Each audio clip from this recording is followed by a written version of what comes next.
या एकाच नाण्याच्या दोन बाजू आहेत, त्या खरंच आहेत. तर स्वातंत्र्य मिळाल्यानंतर प्रत्येक गोष्ट आपल्याला आपल्या जीवनात कशी पुढे न्यायची.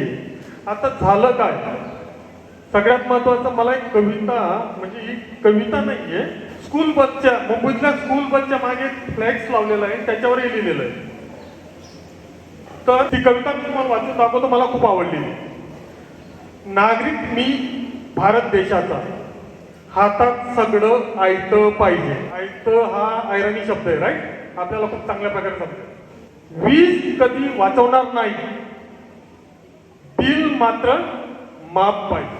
वीज आम्ही कधी घरातले स्वतःचे बटन बंद नाही करत, वीज कधी वाचवणार नाही, पण बिल मात्र माफ पाहिजे.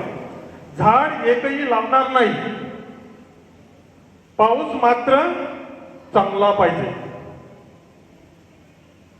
तक्रार कधी करणार नाही, तक्रार कधी करणार नाही, पण कारवाई मात्र झालीच पाहिजे. लाचेशिवाय काम करणार नाही. लाच सगळ्यांना समजते ना, राईट, टेबला खालची कमाई. लाचेशिवाय काम करणार नाही, भ्रष्टाचाराचा मात्र अंत झाला पाहिजे. भ्रष्टाचाराचा मात्र अंत झाला पाहिजे.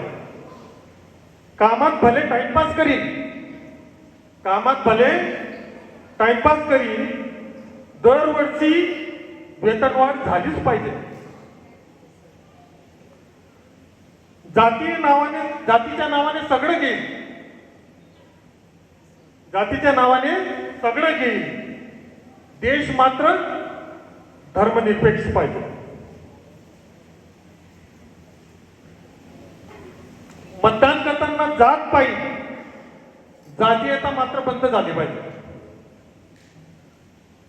कर भरताना पळवाट शोधील, टॅक्स, कर म्हणजे टॅक्स, कर भरताना पळवाट शोधील, विकास मात्र जोरात झाला पाहिजे. जसं आपण टोल टॅक्स चुकवण्यासाठी गाडी इकडून येतो, रस्ते मात्र चांगले पाहिजे. तुम्हाला समजतंय नाही?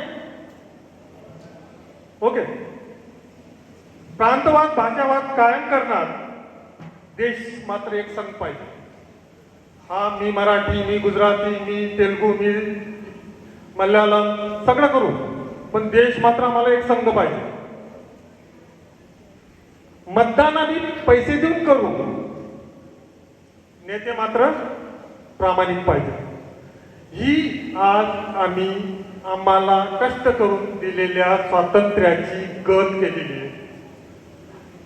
ही गत आहे अक्षरशः, तुम्हाला कळत नसेल, पण कमीत कमी टीचर्स आणि जे मोठे लोक आहेत त्यांना या गोष्टी करताय मी काय बोलतोय.